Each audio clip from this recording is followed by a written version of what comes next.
You know, folks, I'm a very blessed man. Okay? I want to thank everybody who is subscribed to my channel.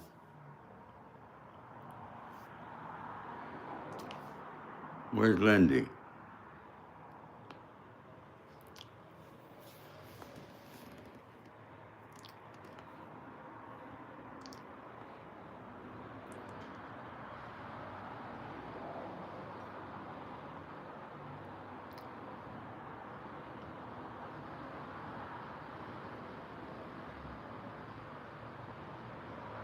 There you are. Good morning. Okay, folks. Now, Lindy, Nancy Flower. God bless you, folks. You know, folks, I just started. I was saying there was nobody here. I'm a very blessed man because, I've been growing my channel and I got the best subscribers on YouTube. Okay? Really, seriously. You folks are the best. And I thank you. You know, you've been in the comment sections. You folks leave wonderful comments. And a lot of people have been calling me racist or saying they want to play, you know, they say it's racist because of Diddy, all right? They want to play the race card all the time, all right? You know, these people don't realize something. They don't know their own history. And I'm going to show it to them, okay? Okay? They don't go back. Yes, the slave owners in the United States were white. Yeah, that's true. But who sold them to the white people? It was the black,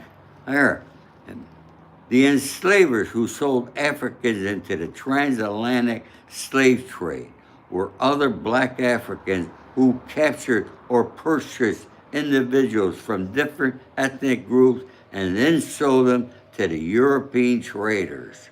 These Africans sold people from neighboring societies or captured during warfare, seeing them as a distinct groups rather than their own. In the modern sense of race, however, the ultimate decision maker and controllers, I didn't print the rest. Okay, that's all they got to know. So, it gets a little ridiculous with these people that don't study their own history, know the facts. And look at Abraham Lincoln stopped it. It ended after the Civil War. There's not a racist bone in my body, but people want to call me that, okay? Let me tell you a little bit about me. As a kid, one of my best friends, his name was Milton Searcy. He was a black boy. He was a gangster, too. We hung around together. And I'm talking when I was 10, 11 years old, okay? All right?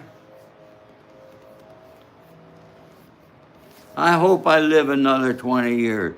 I'm planning to live to 105. Hey, okay? All right, folks. Let's get down to it over here. Look, folks, if you have not subscribed to my channel, please do. Hit all those buttons, those thanks buttons. Trust me, all right? I sincerely appreciate those who give me the thanks, and I understand if you don't have the money, okay? I understand that. We live in a tough economy, all right? And that's the reason why I ask, try to do what you can and hit that thanks button and help me out. Okay, let's get down, all right?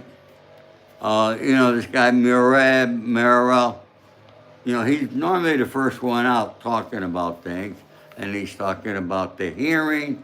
I'll get to that in a minute. But you got to realize, he's over there in England, okay? So he's 8 hours ahead of me, all right?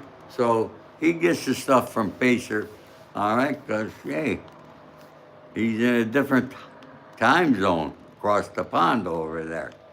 So, and there's people talking bad about him, want to bring up his dirty past. Thank you, Lindy. Thank you, Lindy. Just hit that button and gave me $5. I appreciate that, Lindy. Okay, where was I? I forget because uh, he's across the pond. You know, I'm not a guy that going to investigate people and their backgrounds, what they did, who they were. Okay, I don't care. I don't know. I don't need to know. Okay, but you know, when people tear down other people, you know what they're doing? The same thing when people were tearing down Donald Trump. MSNBC, CNN, they were tearing him apart. Joe Biden, Kamala Harris, all the bad things they said. You know, when you put, people start to wonder. And they change their mind. And they start investigating. But this guy's not bad like those people were saying. You understand what I'm saying? So what they're doing, people who talk bad about these people, okay, they're actually helping those people build their channel. So anyway, I wanted to put that in there. Okay, Judge Aram Subramanian. Let's talk about this. To me, it's a no-burger. All right? The court will hold a hearing on the pending post-trial motions at docket 485 on Thursday, September 25th, 2025 at 11 a.m. in courtroom 26A of the Daniel Patrick Moynihan Courthouse, 500 Pearl Street, New York. Okay, what's that all about? Okay, what it's about is the judge is going to give a hearing on whether to overturn the conviction, dismiss the Mann Act, or whatever. My personal feelings, the judge will not do that. But you know, we talk about payoffs. This Diddy case is much different than other cases, any other cases. And actually, you know, I post about Jeffrey Epstein, nobody cared. But I post about Diddy, everybody wants to know. Now, let me first tell you, I'm not a lawyer, never been a judge. I can only tell you the law from what I have studied and because of my criminal background of several cases where I've been indicted. Okay? So I know exactly where Diddy is. I know what an inmate is thinking because when you're in prison, you're all the same. Diddy ain't no different than the guy next to him. Everybody has got the same wish. They want to get out of prison. Okay? Some will, some won't, most won't. Okay? Most end up doing time. But Diddy is a different individual. And the reason is because Diddy was a billionaire. He was humongous. He had a clothing brand. He had a liquor brand. He had the records, okay? And he produced some big hit people. Usher, Justin Bieber, and many others. So, you know, on the publishing end of the business, he still has money in. Is he broke? They say he's down to 400, somewhere between 200 and 400 million. But his liquid cash is at around 70 million, okay? You know, your net worth is one thing. What's your liquid cash? Because, you know, he's got the home here in Holmby Hill. He's got the home in Miami on the island there. Got a home in New York, an airplane. Somebody said they confiscated it. I don't think they did, okay? I'm not sure about that there, so, you know, If you know if they confiscated his plane, let me know. All right, leave a comment, please. I've gotten a lot of comments about the judge overturning the indictment. Okay? Now, there's only one way a judge can overturn an entire indictment. Okay? Even the ones where he was found not guilty on. And that's by jury tampering. Okay? A federal judge can overturn a jury's decision and declare a mistrial or order a new trial if there is evidence of jury tampering that is found to have prejudiced the defendant's right for a fair trial. The Supreme Court case, Remmer versus United States, established that any tampering with a jury during a trial is presumptively prejudicial, and the government must prove it did not affect the verdict.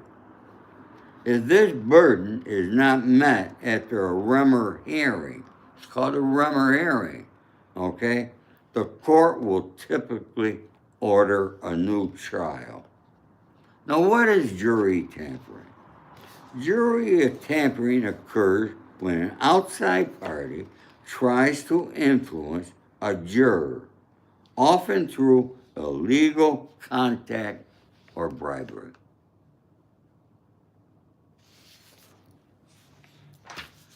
The legal process, allegation. If jury tampering is suspected, the defense can present evidence to the court. Also, if jury tampering is evident or suspected, the U.S. attorney can present evidence to the court. The Remmer hearing is where the court determines the nature and extent of the misconduct and whether it impacted the jury's decision. Burden of proof. The government bears the burden of proving that the jury tampering did not or did affect the verdict. If the court finds that the tampering likely influenced the verdict or prejudiced the defendant's right to a fair trial, the judge will grant a new trial or declare a mistrial. Why this matters? The legal system relies on the integrity of the jury to deliver a fair verdict. Jury tampering compromises this integrity and can lead to an unfair trial, which the court has the power to correct. I hope that answered your question, folks. Okay? Who's calling me?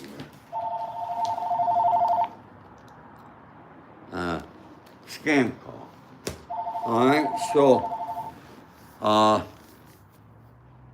so that's how a judge can overturn it. Now you got that guy George, who was another what do you call it? He was not even a juror. All right, he was one of the jurors in case something else happened to that he would have gotten in. And he was all over YouTube, all over the news, talking, and he kept saying we and how they all talk together. Okay, that's one thing. All right, is that illegal? I don't think so. Okay, all right. But you know, Diddy's got a lot of money. He's got a lot of power. No question about it. Okay? Yeah, Jan, that's a home phone. Yeah, I didn't even know why I have it, okay? My kids say, Dad, get rid of it. I should. I could save $25 a month. All right?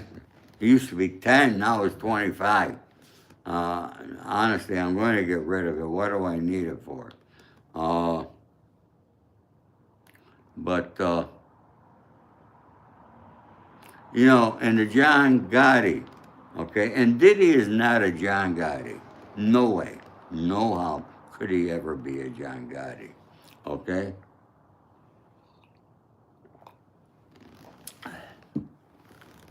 But Diddy is smart, manipulative, and conniving. And he has a lot of people out there that love him. And he's got a lot of people that are in fear. But he's still, business is intact. Not doing what he used to do, but he still has money. Now, you know, everybody has forgotten about Christina Coram.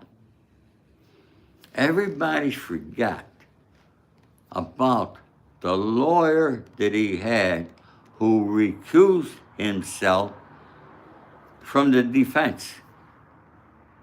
I forget his name. You folks remember that, okay?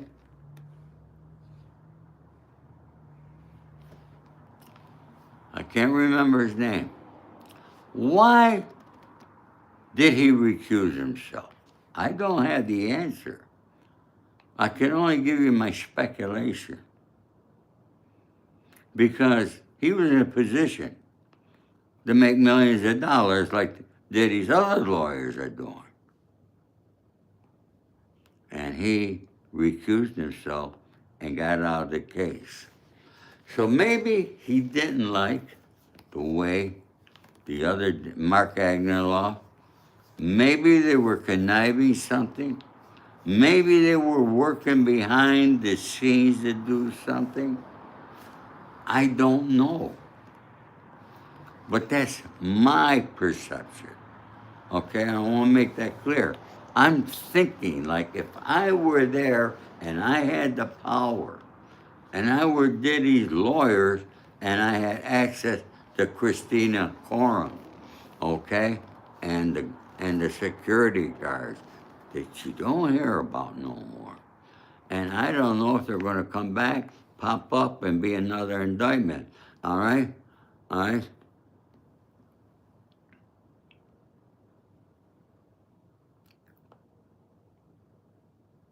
Yeah, Laura. Thank you. You're so respectful. Huh? I don't know about, okay, there's something very fishy going on in Denmark, and I don't have the answers. Okay? This Laura boy, Laura Lloyden. Laura, you're so disrespectful. Your parents never taught you nothing. Okay? Get real, kid. You think you hurt my feeling? I admit I'm old. Okay? Admit what you are. All right, let her stay, okay? Because she's probably, oh, this guy's so right. He's telling the truth. All right? You're right, Nancy, all right? It saved me when my cell phone got stolen. Thank God I had my landline. Okay, thank you for that, Nancy.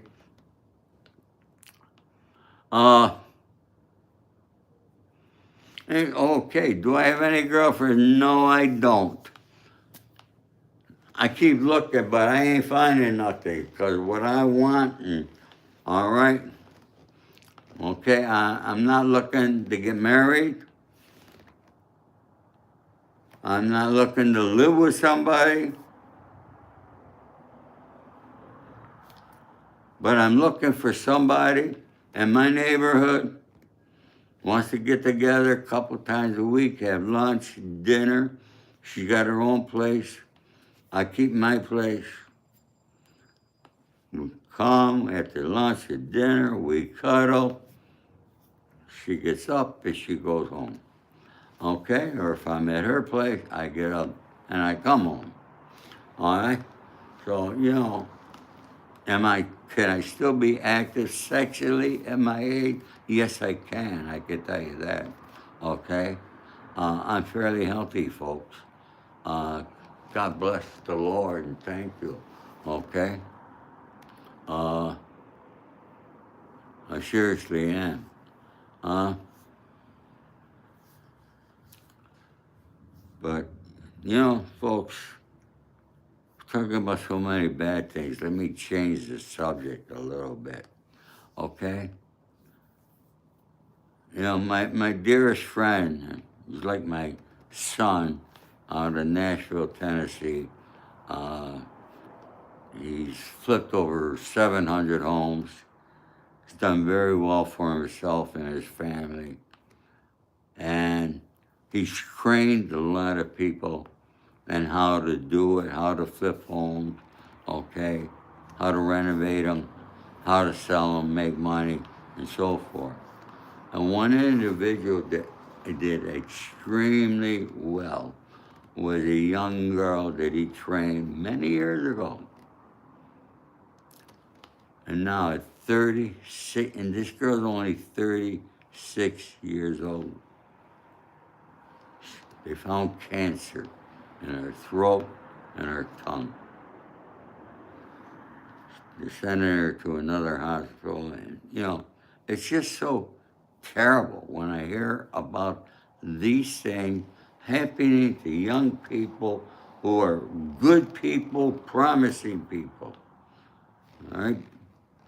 This morning I went to the grocery store. As I'm driving back, I stopped at a stop sign, and there was a beautiful girl in her 40s, maybe 50, blonde, but she's walking with a walker and going.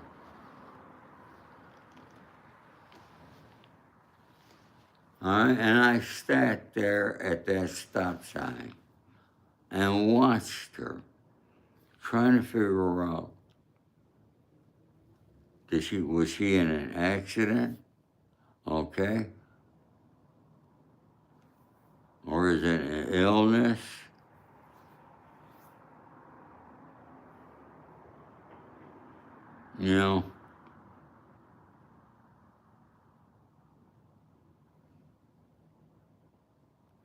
These are the kind of things that affect me, okay, emotionally, because I have empathy for people. And a lot of people don't even know what empathy is. And particularly our U.S. attorneys, the head of the Department of Justice, okay? Because on the Epstein thing, all these victims of Diddy's, nobody hears about them no more. But there is one, okay?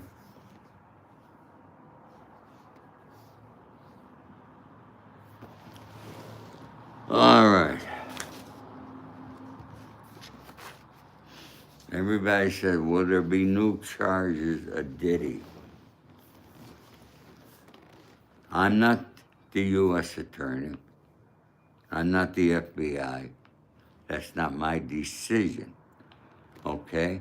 From everything that I see, I hear, if there's truth to it, then yes, there should be new charges.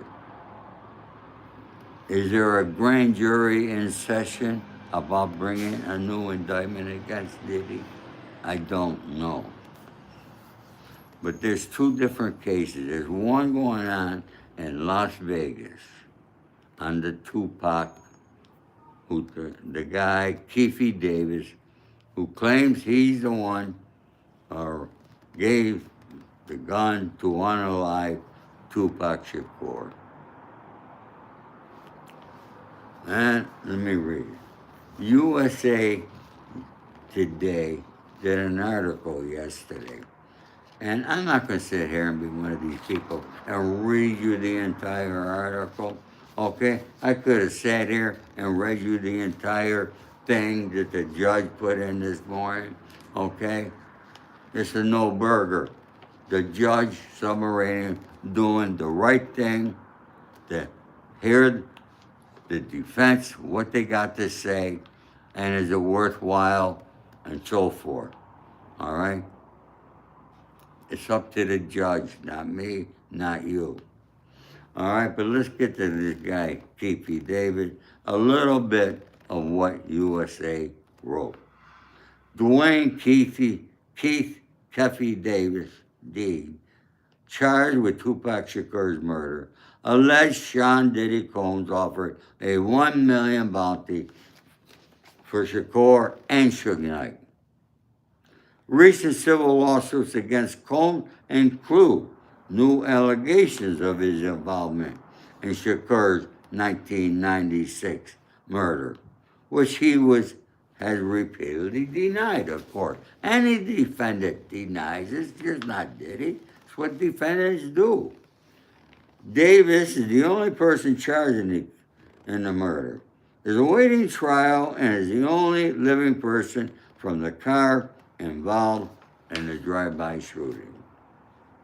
As members of two California gangs poured out of a Las Vegas boxing match in September 1996, Tupac Shakur, the most famous rapper in the country, sucker punched a rival. That started it all. You know the rest is history. Now, I said this before, I'm going to say it again, okay? What's fishy about this here? If Diddy paid $1 million, and this has been going on for a while, this Keefe Davis has been in jail for some time now. If that happened, for the feds to find how did he pay that $1 million, if he paid it by check, or if he withdrew $1 million of cash someplace, or did he have $1 million in cash? I don't know. But there's this other guy that Keefe Davis said who got the money. So they had to prove that. All right? Now this Keefe Davis, he keeps switching his story. I don't know whether to believe him or not believe him. And that's just my theory on this here. Okay? But there's other corroborating witnesses that seem to hear this. But remember something. Hearsay is not evidence. You can't be put in prison or get indicted on hearsay. They have to have the proof. So are they looking for more other things on Diddy? I would assume that they are. Maybe I'm wrong here too. I don't know. But it's really crazy, all right?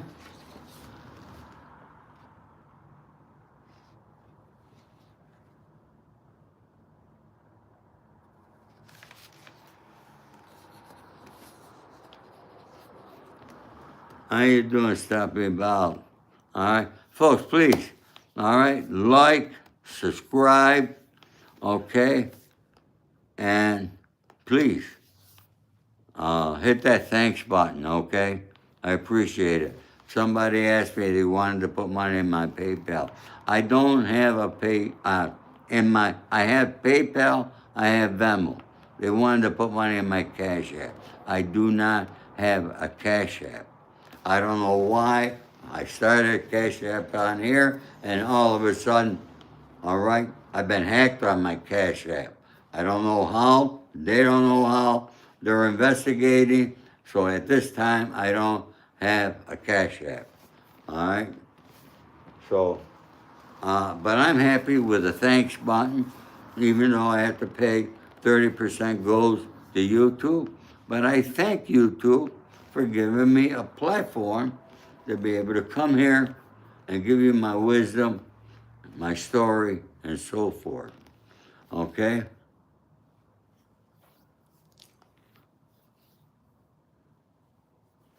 And as I said yesterday, all right? Diddy is not being tormented in prison.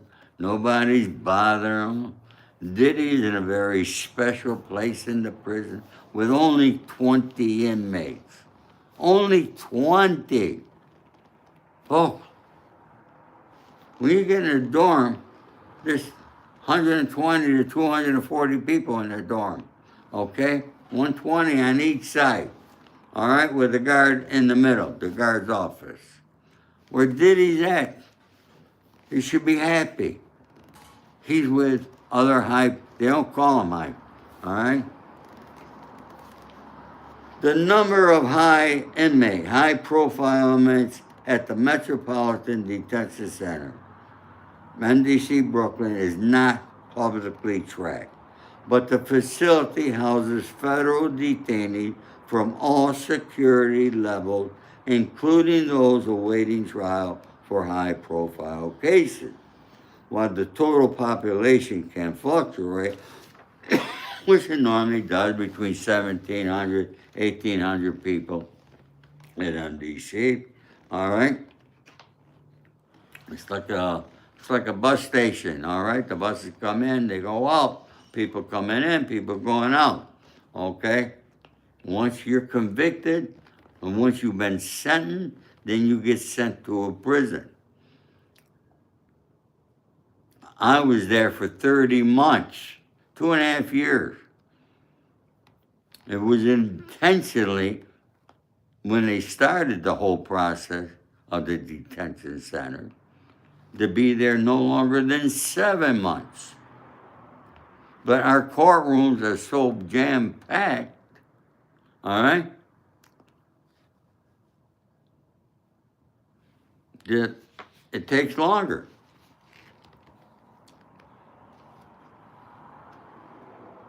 As the only federal jail in New York City, it primarily served as a short-term facility for pretrial detainees. There is no official high inmate category, but the presence of high-profile cases means that notable individuals are often processed through the facility. Okay? Now, going back to where he's at, and I hate to reiterate it because I said it yesterday for those of you who weren't there. It's not called special housing, but it's sort of a special housing that they have in a lot of prisons where they have to separate people like Diddy, Backman, Mangione, police officers, FBI agents. Yeah, they get indicted too. So they had to separate these people from general population. So Diddy is not in general population. All right? Thank you, Lindy. You're the best kid. You know, people come in here and want to mess with me, Lindy puts them right in their place immediately.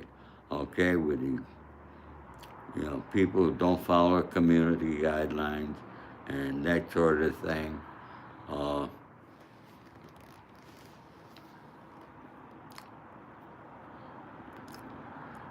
Sassafras just joined the show.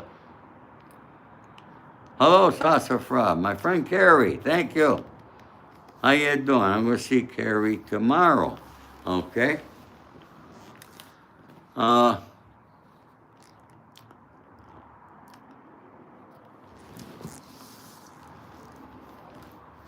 think I took care of a lot of things here.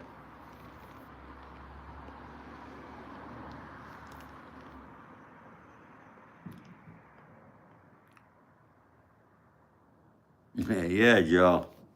Thank you, buddy. Okay, anybody else going to hit that thanks button this morning? Help this old man out?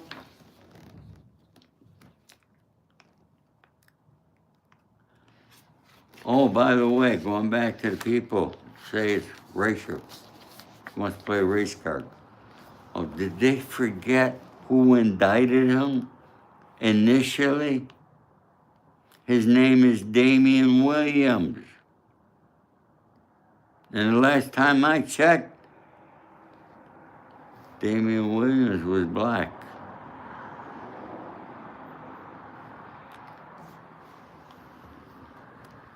People want to know about my life? Told you about Lone Cersei up in San Francisco. I dated a beautiful gal. She was originally from Washington, D.C. Very influential, very successful.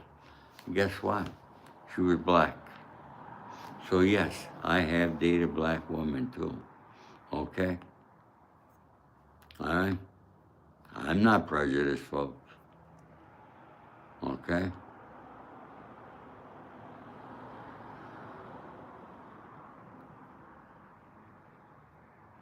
And there's another guy, 2 feet in the grave. I'll live longer than you, my friend. CB, another disrespectful people. This country is going to shambles. And it's these young people that are putting it in shambles because their parents did not teach them respect, honor, and loyalty. And I'm very upset about it, folks. Okay? Why can't people come on here? I'm not mean against anybody, am I? Okay? I'm not mean against Diddy. Because whether Diddy walks free or he gets 20 years, it's not going to change my life. And it's not going to change your life. All right? Aussie Josh, thank you. You asked me the name of my book. All right, so let me show it to you. It's right here. It's called The Accidental Gangster, From Insurance Salesman to Hollywood Fixer. You know, I'm happy to say that Lindy, she purchased the book. She just got it. She's been reading it. And she read the letters in the back of my book that I wrote to my ex-wife, Michael Franchise, Sonny Franchise, my dear maid Joey Pyle in London, my dear friend Jimmy Cocci, and so many others. And she was crying. All right? Yeah, Lindsay told me she was crying. I heard that from a lot of people, folks. All right? Another young gal, Jennifer from Utah. I got a lot of friends in Utah all of a sudden. And when folks from YouTube purchase an autographed copy of my book, I pick up the phone and call you. You get a free telephone call along with the purchase of an autographed copy. So I wanted you to know that there.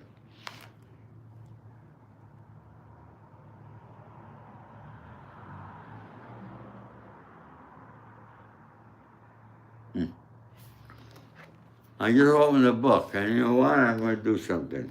Okay? I'm going to do a little reading. I open it up to page 265.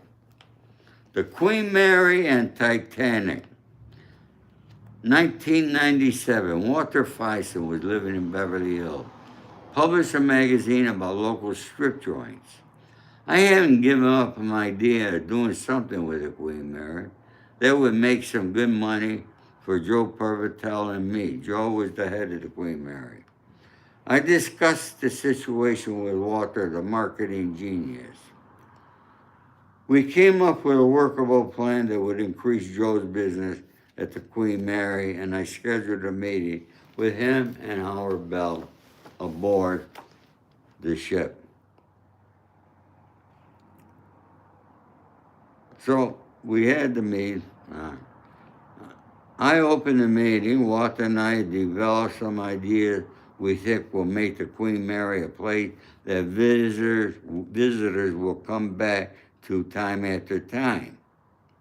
What you need is to provide a variety of entertainment options so that virtually any audience will find something that will appeal to them.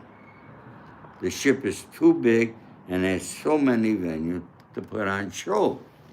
Now let me explain to you what I meant there.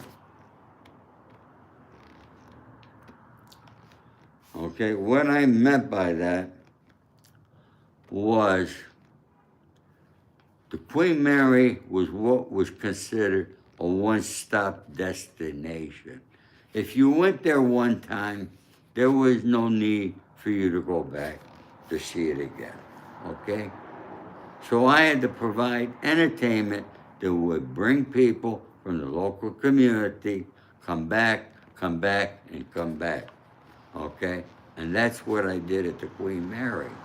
And it was the first time when I brought the Titanic exhibit to them that the Queen Mary ever made a profit. And that year, they made $2.2 million in profit.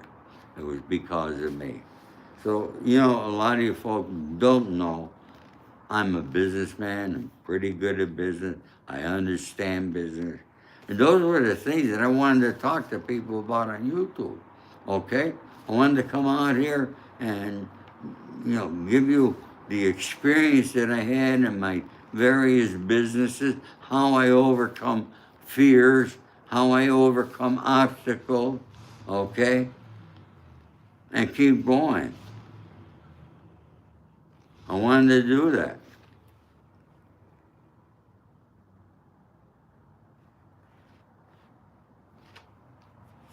All right? I did the Bob Marley exhibit, okay? Guess who I had come there, all right? Danny Sims was one of my best friends. Danny Sims is the guy that discovered Bob Marley, okay? Oh, for you people to say I'm racist, Danny was black also, okay? You see that? One of my best friends, okay? Wow, who's the other guy? The other guy is Wyclef Jean from the Fugees. Oh, he was another friend, okay? There's Thorsten K. You ever, any of you watch The Bold and Beautiful? That's Thorsten K., one of the stars of The Bold and Beautiful on every day. That's me, my son, and his girlfriend at the time. There's a lot in my book, folks, and I'm sure you would enjoy it, okay? And it's available on Amazon, Barnes & Noble, and any place else you could buy a book. Let's see, folks, that's about it for today. All right, I had so much more I wanted to go over. You know, we got some other trials coming up. The Alexander brothers and the people from Abercrombie and Fitch. Those trials are coming up. Can you believe it's September 9th? September, next month is gonna be Halloween. The month after, we got Thanksgiving, and then Christmas, and then a New Year. Folks, thank you for coming. Please, I'm going to ask you again. Hit that subscribe button. It don't cost you nothing. All right? And for those who can afford, all right, let's get this thanks button up here. Okay? Show a little love for me.